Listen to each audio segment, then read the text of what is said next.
আপনি বিশ্বাস করেন ব্যবসা খুব ভালো চলছে, মানুষ বললো যে বাহ তোর তো ব্যবসা হেভি, লালে লাল শাহজালাল, ঠিক আছে, দেখবেন আপনার কেনা বেচা বন্ধ হয়ে গেছে।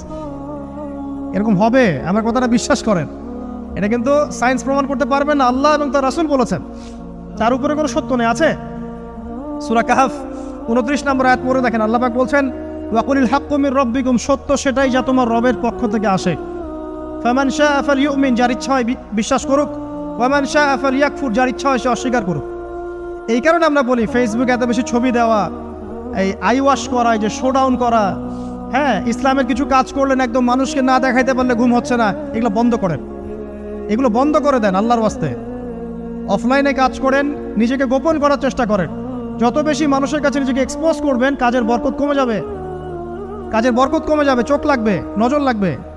এবং চোখ লাগা বদ নজরে বহু আলেম আস্তে আস্তে মাঠ থেকে মাইনাস হয়ে গেছে না, যায় নাই? এখন কি আলেমদের সংখ্যা বেশি না কম? যত দিন যাবে আলেমের সংখ্যা আরো কমে যাবে।